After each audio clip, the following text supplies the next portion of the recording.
all about tying the mining system to all of the other systems that we really want to sort of focus on in the future. Things like cargo and crafting and anything that would basically allow the player to create things within the universe.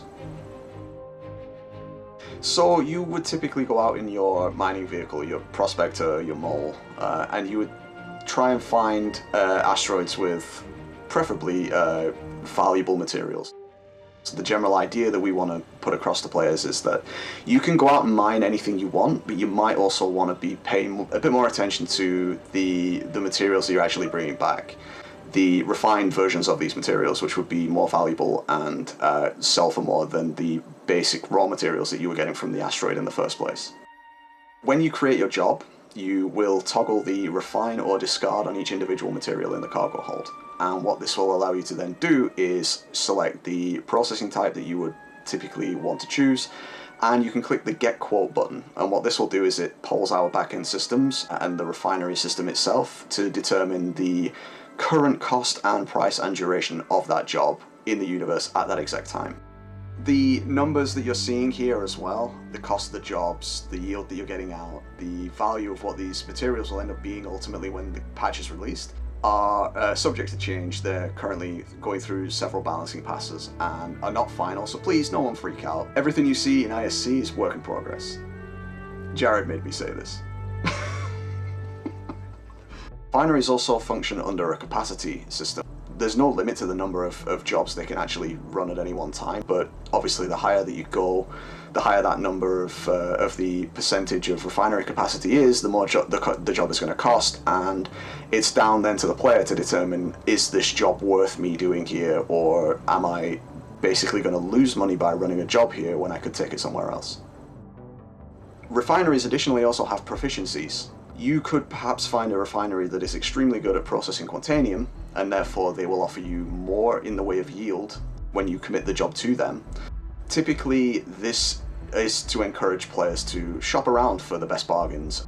Jobs can be anywhere from a few minutes to several hours, depending on the size of the job, the processing type you chose, and the general amount of work and capacity that the refinery is currently at.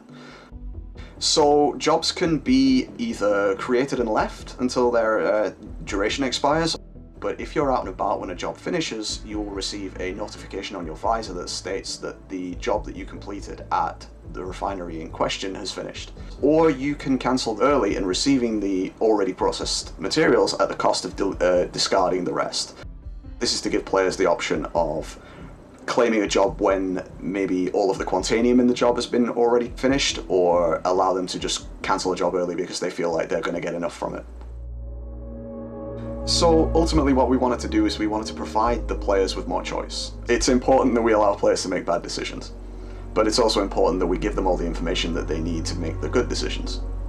Whether this is the miner that could decide to just sell his raw materials and cut his losses, or go to the refinery and run it through their system and then come out with ultimately more resources that would be worth a lot more in the way of currency. And we feel these are interesting gameplay scenarios that would benefit the players.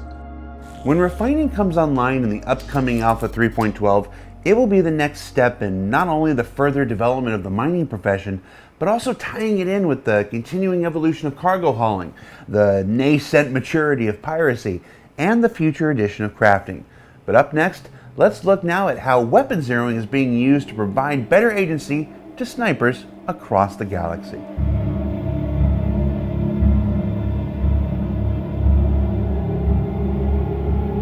Say I'm on a hilltop somewhere and I'm looking down my scope. If I'm shooting at someone 100 meters away, it generally wouldn't be too much of an issue. But if you start to get to 500 meters, a kilometer, or even further, then you really need to start countering that, and you will need some assistance the further and further away you get, and that's where weapon zeroing comes in. One of the best and most unique things about Star Citizen is the biggest challenge to any FPS game, and that is the amount of varied environments that we have. So if you think about it, if you go to a different planet or a different moon, the pull of gravity is always going to be different, the environment's going to be completely different, the weather even might be completely different. Trying to counter those effects and knowing how to counter all of those effects no matter where you are is obviously very difficult, and especially with the amount of varied weapons that we have, so different types of projectile, laser, ballistic, they all have different effects in different conditions. So in patch 3.12, we'll be introducing weapon zeroing. Our first offering includes 4 times and upward scope, so you'll be able to use those in your LMGs, your rifles, and your sniper rifles.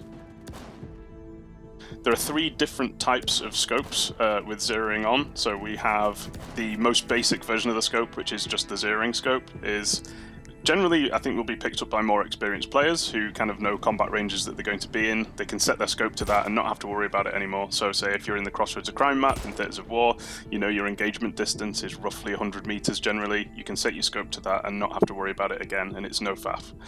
The next version up is essentially that with a bit of assistance with the rangefinder. So this will be better for kind of, I guess, environments that you're less familiar with, but you still want that personal control over where you're setting your zeroing distance to. So if you're sitting out on a hill on a planet somewhere, you know that people are going to be getting out of their ships at this station and you want to take them out, then you can set your zeroing distance to that distance with the assistance of the rangefinder, and you don't have to worry about it again, you don't have to change it.